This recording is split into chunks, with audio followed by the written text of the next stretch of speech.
Sandra, eu acho que quando a gente discute a revogação do novo ensino médio, é claro que a gente tem clareza de que tem coisas nesse processo que talvez possam ser aproveitadas, nem sei se tem. A gente precisaria fazer um diagnóstico em relação a isso. Entretanto, a gente tem muita clareza que a maior parte das coisas que estão neste novo ensino médio, elas não contribuem, elas atrapalham, elas pioram, elas agravam a situação. Então, me parece que o correto é a gente, de fato, estancar esse processo e retomar as discussões. E aí, secretário do MEC, eu acho que o que o senhor traz aqui para a gente é interessante, né? A postura do MEC de ouvir, de querer dialogar, em que pese essa proposta de consulta pública, ela ter, num primeiro momento, uma aparência de ser algo que vai ser democrático, vai ouvir todo mundo, mas é preciso ter muito cuidado com a consulta pública. Porque, a exemplo do que aconteceu com a Base Nacional Comum Curricular, que foi dito que teve uma grande consulta pública e tal, e a gente tem hoje uma Base Nacional Comum Curricular, que ela é a expressão da total falta de ouvir as comunidades científicas, enfim. Então, acho que 90 dias de consulta pública talvez não seja o suficiente para elaborar a política, porque a política do ensino médio está muito articulada com a política da Base Nacional Comum Curricular e com a política de formação docente. Então, não dá para discutir em separado. Nós precisamos discutir o novo ensino médio, ou a estrutura do novo ensino, ou do ensino médio, articulado com o debate sobre a Base Nacional Comum Curricular e a Base Nacional de Formação, né? E aí, só para finalizar mesmo, eu acho que é interessante a gente pensar e olhar quem são os setores, quem são os atores que defendem a revogação, onde eles estão ligados. Até agora, até onde a minha vista alcança, como diz o outro, eu vejo todos os setores ligados à defesa da escola pública, todos eles eu tenho ouvido dizer que é importante revogar o novo ensino médio. E aí, quando você vai ouvir quem está dizendo que talvez não precisa revogar, é necessário só fazer reformulações, observem quem está fazendo esse discurso. Geralmente, são as fundações, são os institutos, né, ligados à iniciativa privada, que estão na base do que foi produzido como essa proposta de novo ensino médio. Então, e só isso, para mim, já me dá elementos para me posicionar, né? Então, assim, e aí eu acho que nós temos que discutir o novo ensino médio na perspectiva do que tem nos institutos federais de educação. O ensino médio, a política adotada de formação de ensino médio nos institutos federais de educação, que vem sendo construída desde 2013, 2012, por aí afora, né? Essa é uma política que eu acho que é construída com responsabilidade e que pode ser produzido um modelo de formação, de fato, que vai colocar a nossa juventude em condições de serem atores políticos no cenário brasileiro. É isso, e desculpa aí pelo tempo. Bacana. Conseguiu resumir um monte de coisas que a gente pensa. E aqui eu quero aproveitar e dizer que está conosco aqui a Rosemary, que representa o mandato da deputada federal Adriana Costa. Meu muito obrigada. Passo a palavra agora para a professora Lueli, diretora da Faculdade de Educação da Universidade Federal de Goiás. E depois nós vamos ouvir vocês também, tá, gente? Fiquem tranquilos, vai dar tudo certo. Com a palavra, Lueli.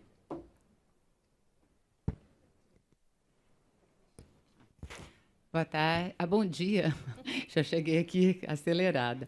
Bom dia a todos e todas. É um prazer estar aqui. Bia, parabenizo a você pela essa audiência. Eu acho da maior importância e é muito bom que a gente tenha oportunidade de refletirmos, discutirmos essas questões. Um prazer estar aqui com pessoas, né, que estão aqui na luta também pela a melhoria aí, pela questão, eu vou até dizer, a maior parte de nós, pela revogação do ensino médio. Um prazer estar aqui junto com o professor Alexandro, do MEC, né? E que maravilha você tem conseguido, nessa audiência aqui, ter representantes das 3 instituições federais de ensino superior de Goiás, o FG, o FCAT, o FJ, que já trouxe aí as questões, os elementos importantíssimos a respeito dos cursos de graduação em licenciatura, e é bom que o MEC esteja aqui presente para que escute as nossas demandas, a nossa realidade, as nossas preocupações e o impacto, que é importantíssimo destacar, o impacto desse novo ensino médio para as universidades públicas federais desse país. Então, não só públicas, para as privadas também. Então, há um impacto a partir do momento que há uma desvalorização, uma desconsideração com a área de humanidades, isso afeta profundamente os cursos de graduação nas universidades. Estamos sentindo isso, como foi relatado aqui, pela demanda, a questão de vagas, os cursos que não estão tendo vagas ociosas. Isso é preocupante. Eu acho que isso o MEC isso tem que ser um sinal de alerta ao MEC. A gente, é claro que não pode atribuir essa responsabilidade, evidentemente, apenas ao novo ensino médio, mas a gente pode dizer, sim, que ele agrava um problema que a gente já vinha constatando e que do ano passado para cá se agrava, a partir do momento em que essas disciplinas deixam de ser obrigatórias. Isso tem como consequência a desvalorização, o descrédito dessas áreas das humanidades dentro do ensino superior. Portanto, uma procura menor a esses cursos. Isso, para mim, já é um debate que já sinaliza a importância, e eu não diria para atualizar nada, não. Para mim, é revogação mesmo desse Enem, né? Desse novo ensino médio. Acho que é por aí que a gente tem que pensar. A outra coisa que ele traz de prejudicial a todos, porque eu estou falando das universidades, mas isso tem impacto na formação dos nossos alunos, é a questão do notório saber.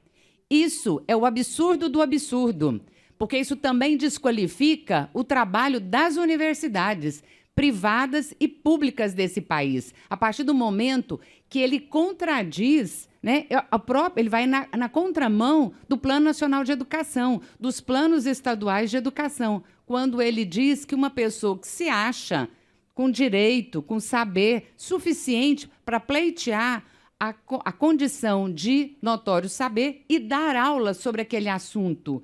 Para isso, existe os locais de formação, existe uma especificidade. Eu sou professora, represento aqui, também como a Giovana, a questão do protocolo, a gente acaba pulando, mas eu sou diretora atualmente da Faculdade de Educação da UFG, represento aqui também que eu faço parte do Conselho Estadual de Educação e represento aqui também, posso dizer nesse momento, o Fórum DI, que é o Fórum Nacional de Diretores de Faculdade de Educação, centros e departamentos de educação das universidades públicas. Enfim, isso para dizer que para isso existem as universidades, para que elas cumpram o seu papel. Qual é o seu papel? Formar o profissional adequado para cada área do saber. Então, assim, notório saber, nós não precisamos disso. Quem vai ser os especialistas que irão testar a validade desse saber por esse profissional? Nada contra a competência, não é questão de mérito ou competência de fulano ou de beltrano, mas existe locais apropriados, instituições apropriadas para fazer a formação de professores e que a formação de professores está na Constituição, se dê nas universidades. É por ali que a gente tem que primar a questão da formação. E se o professor se sente no direito, nós temos aí as resoluções que apontam para a segunda licenciatura, que faça uma licenciatura, complemente a sua formação do bacharelado, mas que seja um professor formado na sua área de ensino, porque é isso que a gente também está vendo. Professores de áreas de ensino diferentes tendo que assumir outras áreas. Isso também é contraditório a tudo que a gente defende, a gente acredita, e ao próprio Plano Nacional de Educação. Nesse sentido, eu sou aqui favorável à revogação desse novo ensino médio. Acho que a gente tem que continuar assim, as reflexões, retomar a discussão anterior, por onde foi parada, onde nós fomos atropelados, como tantos outros já disseram aqui, retomar essas discussões, aquilo que havia sido pensado, e aí sim avançarmos, mas não nesses moldes que estão postos, que já ficaram claros por os que me antecederam aqui, que a concepção de formação para os nossos jovens não é uma formação integral, plena para a cidadania, para o exercício da cidadania, visto que parte dessa formação ela está sendo aligerada. Tá? Então, significa que é, como já disse, uma formação específica para o mercado de trabalho. Isso é inconcebível. Nós queremos jovens, formar jovens para o exercício pleno dos seus direitos e deveres, ou seja, para viver na democracia e exercer a sua cidadania. E isso passa por uma formação adequada no ensino médio. E não enxergamos isso, não avaliamos isso nessa nova proposta. Por fim, eu queria dizer aqui que muito bom estar aqui, gente, com o pessoal aqui da UFCAT, UFJ. Nós já temos uma relação aqui anterior, da defesa também pela revogação da 2 de 2019. Então, nós também estamos aí, caro MEC, nessa luta. Achamos que essa resolução de formação de professores, como Giovana mencionou, está atrelada à BNCC, que atrela a questão do novo ensino médio, também não diz e não está em contradição ao que nós também concebemos como formação de professores. Então, aproveito aqui também para fazer a defesa da revogação de 2 de 2019, dessa BNCC e, portanto, do novo ensino médio. É preciso que todo esse conjunto de políticas educacionais que estão presentes, né, que foram implantadas sem o necessário diálogo com a sociedade civil, com as entidades, com as associações acadêmicas, científicas, né, sindicais, que nos representam, sem o diálogo, sem a participação, foram impostas a nós.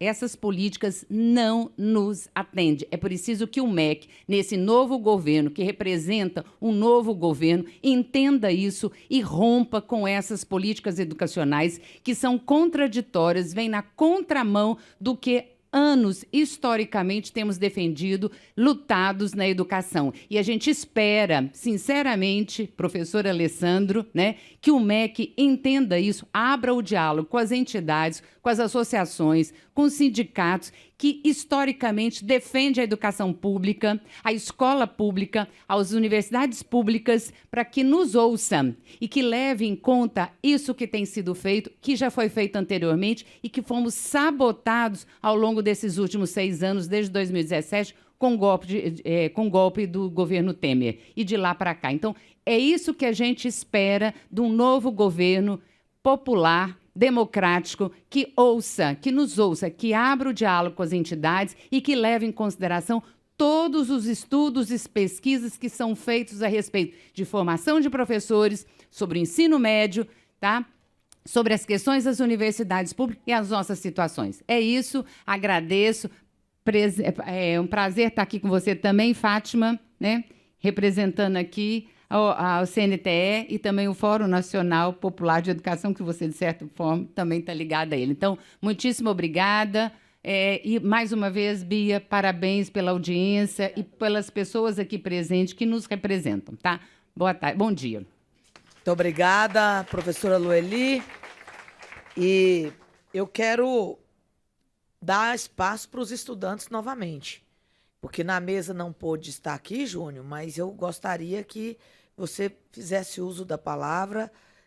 O Ranilson Júnior, que para nós aqui mais acostumado com essa moçada, eu já chamo direto de Júnior.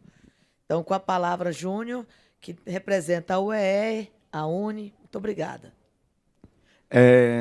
Bom dia a todos. Quero começar minha fala falando que nada sobre nós sem nós.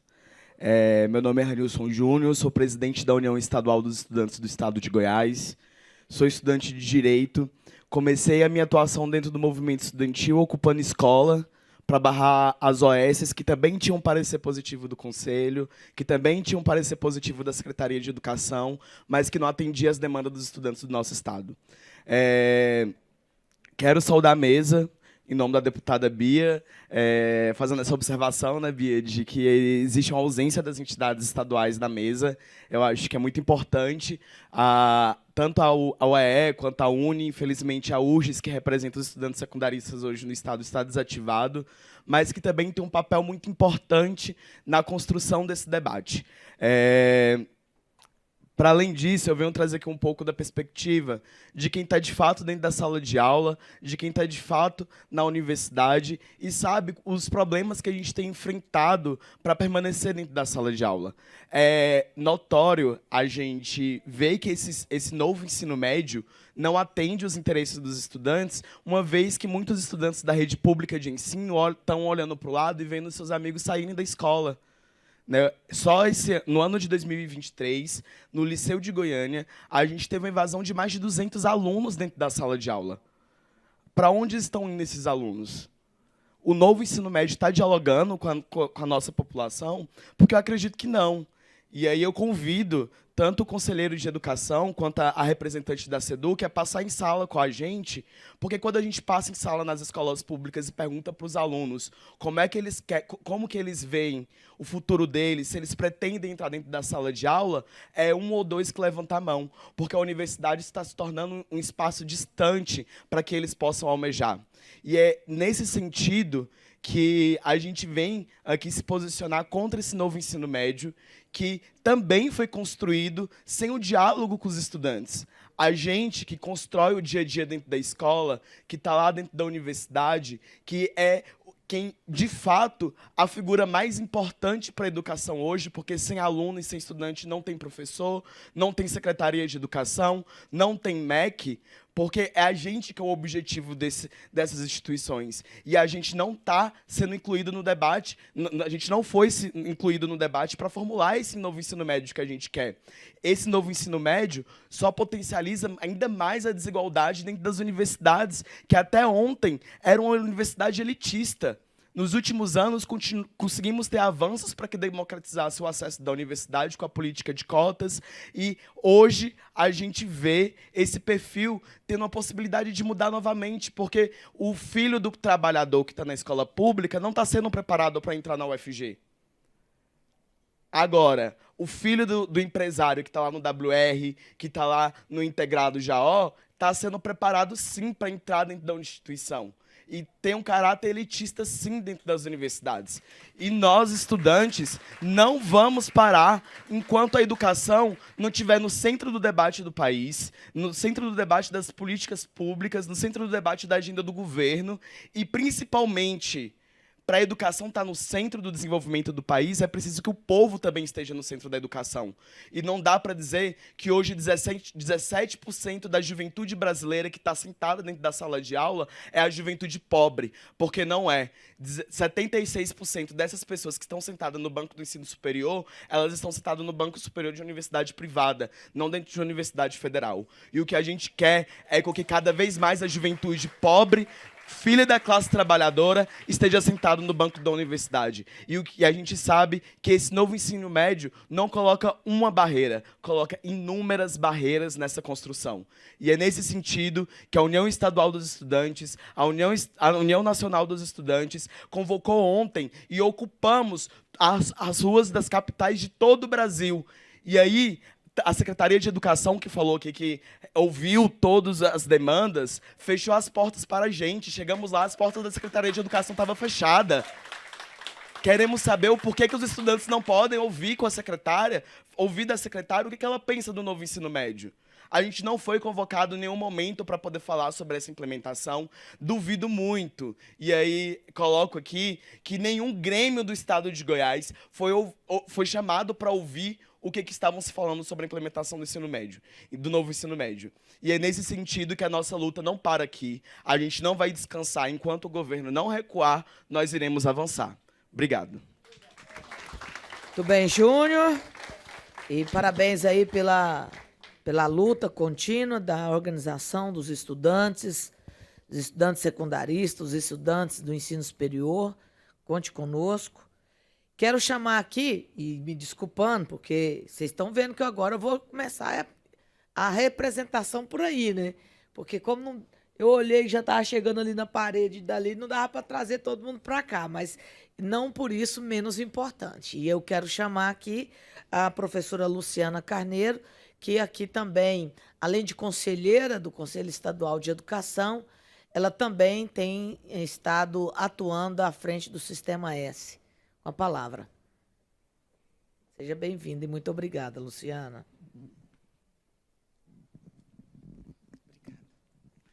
Bom dia a todos. Em primeiro lugar, parabenizar a deputada Bia por essa iniciativa. Um ato democrático, de diálogo, e se a mesa está repleta de cadeiras ocupadas, é porque a democracia desse diálogo está representada aqui por tantas instituições. Então, parabéns por essa iniciativa. Eu gostaria de compartilhar algumas sugestões, depois de ouvir tantas contribuições tão ricas, e falando também, quanto representante do Conselho Estadual de Educação, retomar alguns pontos desse diálogo que, uma vez aprovada essa referida lei do novo ensino médio, nós, enquanto conselhos, tínhamos essa autonomia de dialogar, de ouvir, de escutar e construir um documento colaborativo. Quando falamos do DCGO, do Documento Curricular para Goiás, nós fizemos esse exercício de trazer para Goiás, enquanto conselho que é representado por diversas instituições, de diversos segmentos. Então, quando falamos de conselho, falamos com o olhar de Secretaria de Educação Estadual, Municipal, sindicatos e demais instituições ali representadas. Então, este conselho capitaneou essa discussão, elaboramos esse documento curricular para Goiás, com esses olhares das 27 instituições ali representadas pelos seus conselheiros e também por conta dessa audiência pública. Então, nós entendemos e temos convicção de que esse trabalho elaborado de forma colaborativa, ele gerou investimentos, investimento em formação, investimento em material, formação de professores, e principalmente da rede pública, e preocupados com esses investimentos que já foram realizados, de repente, retomar uma discussão do DCGO com a especificidade de Goiás. Temos que considerar o que já foi feito, o que já foi trabalhado, e, a partir disso, retomar a discussão do novo ensino médio com esse olhar das especificidades de Goiás. Então, nós, enquanto conselho, temos essa autonomia, por ser o órgão normativo do sistema, de olhar com essa perspectiva local de um documento que foi construído para balizar o ensino médio aqui, no estado de Goiás, independente da natureza pública ou privada das instituições, e compartilho essa sugestão para que possamos considerar o que já foi investido, principalmente nas redes públicas, informação e material, e eu tenho convicção de que muitas experiências positivas serão compartilhadas por essas escolas públicas para enriquecer essa possível reconstrução do DCGO para o novo ensino médio. Agradeço a oportunidade aqui de fala e parabenizo novamente a senhora deputada. Muito obrigada, conselheira.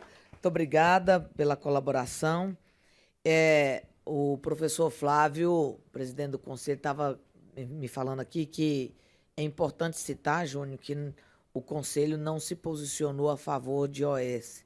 E eu acho que é importante reiterar isso mesmo, porque nós estávamos lá, nós fazíamos o debate. E lá o conselho nunca, efetivamente, teve alguma decisão de dizer assim, aqui nós defendemos isso ou defendemos aquilo. E eu acho que, naquele momento, nós conseguimos, com a luta dos estudantes, do Sinteg, de todos, impedir que as OS na educação fosse avante.